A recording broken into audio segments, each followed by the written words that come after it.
जय हिंद दोस्तों, वंदे मातरम।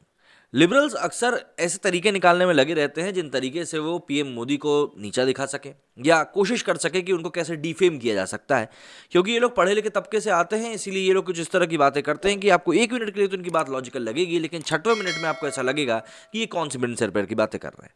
लिबरल्स अलग अलग मौकों पर इस तरह की बात करके इस बात के प्रमाण देते रहते हैं कि वो पढ़े लिखे होने की आड़ में किस प्रकार से अनपढ़ों जैसी बात करते हैं, और कई मौकों पर तो वो ऐसी बात कह जाते हैं जो कि लॉ से भी पूरी उलट होती है। मसलन अब इन लोगों को समझ में नहीं आ रहा है कि प्रधानमंत्री मोदी को हम लोग कैसे हटा सकते हैं। पहले साल के बाद इनको उम्मीद थी कि भाई दूसरे साल में नरेंद्र मोदी वापस नहीं आएंगे, क्योंकि उनके खिलाफ बात चल रही है। लेकिन दूसरी बार और भी ज़्यादा प्रचंड बहुमत के साथ जब बीजेपी आई और नरेंद्र मोदी प्रधानमंत्री बने, तो कई लोगों के सपना चकनाचूर हो गए। और वैसे भी सरकार के ऊपर भ्रष्टाचार के, खास तौर पर अगर हम बात करें प्रधानमंत्री के ऊपर, किसी प्रकार के भ्रष्टाचार के आरोप कोई है नहीं। सगे संबंधियों के लिए कुछ भला वो करते नहीं है, तो ऐसे में उनके खिलाफ कोई पर्सनल अटैक तो हो ही नहीं पा रहा है। और इस बात की भी खिसियाहट लिबरल्स को, साथ ही साथ विपक्ष को भी मच रही है। लेकिन अब लिबरल्स की अरुंधति रॉय एक बहुत ही नायाब तरीका निकाल कर लाई है नरेंद्र मोदी को हटाने का। लेकिन अगर ये तरीका अपनाया जाता है और कल को राहुल गांधी भी पीएम बन जाते हैं, तो मुझे ऐसा लगता है कि राहुल गांधी को भी ये जो बता रही है ना अरुंधति जी, उससे काफ़ी दिक्कत होने वाली। क्योंकि राहुल गांधी तो बेचारे कई कई सालों से लगे हुए हैं कि किसी भी तरीके से, एक्टिव पॉलिटिक्स में तो है, पर किसी भी तरीके से एक बार अपनी पार्टी का सितारा तो चमका पाए, जो कि वो चमका पा नहीं रहे। तो अरुंधति रॉय से मुझे नहीं लगता कि राहुल गांधी भी इत्तेफाक रखेंगे। बहरहाल समझते हैं कि उन्होंने क्या कुछ कहा है और किस कॉन्टेक्स्ट में उन्होंने कहा है। पीएम मोदी की विराट होती लोकप्रियता के जद में आकर विपक्षी दल तो पहले से ही खुद को असुरक्षित महसूस कर रहे हैं, लेकिन अब उनके गैर सियासी विरोधियों को भी अपनी असुरक्षा का आभास होने लगा है। लिहाजा इन विरोधियों ने पीएम मोदी के विराट व्यक्तित्व पर विराम लगाने हेतु नया राग अलापना शुरू कर दिया है। खुद को संविधान का पुजारी समझने वाले ये लोग अब असंवैधानिक प्रावधानों का हवाला देकर पीएम मोदी के बढ़ते सियासी कद को रोकने की कोशिश कर रहे हैं। आज की तारीख में पीएम मोदी की लोकप्रियता किसी से छुपी हुई नहीं है।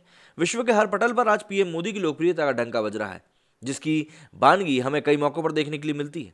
लिहाजा पीएम मोदी की बढ़ती लोकप्रियता से व्यथित कई सारे लोग उनकी सियासी विरासत को रोकने के लिए तमाम कोशिश तो करते रहते हैं, लेकिन अफसोस उनकी ये सारी कोशिशें अक्सर नाकाम हो जाती हैं। इसी बीच प्रख्यात लेखिका अरुंधति रॉय ने पीएम मोदी की पल्लवित होती लोकप्रियता से व्यग्र होकर ऐसा बयान दिया है, जिसकी वजह से अब वो सोशल मीडिया पर लोगों के कहर का शिकार तो बनी रही हैं, साथ ही साथ मजाक भी बन गई हैं। अब मैं यहाँ पर आपको सब कुछ बताऊंगा कि आखिर उन्होंने पीएम मोदी के संदर्भ में ऐसा क्या कहा है कि उन्हें लोगों के कहर का शिकार होना पड़ रहा है। लेकिन उससे पहले मैं आपको बता देता हूँ कि आखिर अरुंधति रॉय है कौन। हर समसायिक मसलों पर अपनी बेबाक राय रखने वाली अरुंधति रॉय अंग्रेजी की लेखिका है। The God of small things के लिए बुकर पुरस्कार प्राप्त अरुंधति रॉय ने लेखन के अलावा नर्मदा बचाओ आंदोलन समेत भारत के दूसरे जन आंदोलनों में भी हिस्सा लिया है। उनकी अनुदित पुस्तकें न्याय का गणित, आहत देश, कटघरे में लोकतंत्र है। शिलोंग में 24 नवंबर 1961 को अरुंधति रॉय का जन्म हुआ था। केरल की सीरियाई ईसाई माता मैरी रॉय व कलकत्ता के निवासी बंगाली हिंदू पिता राजीव रॉय के घर अरुंधति अक्सर मोदी सरकार की कार्यशैली पर हमलावर रहती हैं। अब मैं आपको बताता हूं कि आखिर इस बार उन्होंने पीएम मोदी के संदर्भ में ऐसा क्या कह दिया है कि उन्हें लोगों का कहर का और साथ ही साथ मजाक भी उनका काफी उड़ाया जा रहा है। एक कार्यक्रम में शिरकत करने के दौरान लेखिका अरुंधति रॉय ने कहा कि आगामी 2024 में लोकसभा चुनाव होने जा रहे हैं। इसी क्रम में उन्होंने गाहे बगाहे बिना नाम लिए पीएम मोदी को आड़े हाथों लेते हुए कहा कि हमारे यहाँ ऐसी व्यवस्था विकसित करने की आवश्यकता है जहाँ एक व्यक्ति एक ही बार प्रधानमंत्री बनने का अवसर देना चाहिए।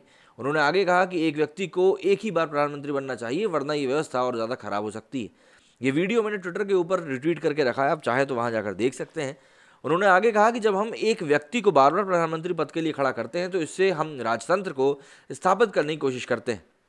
वे आगे बोली कि अब हम राजा महाराजाओं का समय से काफ़ी आगे आ चुके हैं। अब हम एक लोकतांत्रिक देश में रह रहे हैं जहाँ पर सभी को एक समान के अधिकार हैं। बहरहाल लेखिका द्वारा व्यक्त किए गए उनके विचारों का वीडियो भी सोशल मीडिया पर काफ़ी तेज़ी से वायरल हो रहा है, जिस पर लोग अलग अलग तरह के अपने रिएक्शंस दे रहे हैं। प्रतिक्रियाओं में ऑब्वियस सी बात है, लोग मीम्स के थ्रू भी लेखिका का काफ़ी मजाक उड़ाते हुए दिखाई दे रहे हैं। ये वीडियो आप लोगों को देखना तो आप ट्विटर हैंडल पर जाकर देख सकते हैं, वहाँ मैंने ट्वीट करके रखा है। क्योंकि इन्होंने जो बातें कही हैं वो बगैर सिर पैर की ही नहीं, लॉजिकल ही नहीं, मतलब मेरे को समझ में ही नहीं आ रहा किस श्रेणी में मैं इनकी बात को रखूँ कि भाई आप एक व्यक्ति को एक ही बार प्रधानमंत्री बनने का मौका दें। अब आपको याद आ रही है क्योंकि वो व्यक्ति प्रधानमंत्री बन रहा है जिसको कि आप पसंद नहीं करते। अगर आप इत्तेफाक रखते हैं अरुंधति रॉय के साथ तो मुझे कमेंट करके जरूर बताइएगा। मेरे स्टूडियो फिलहाल नहीं। जय हिंद, जय भारत।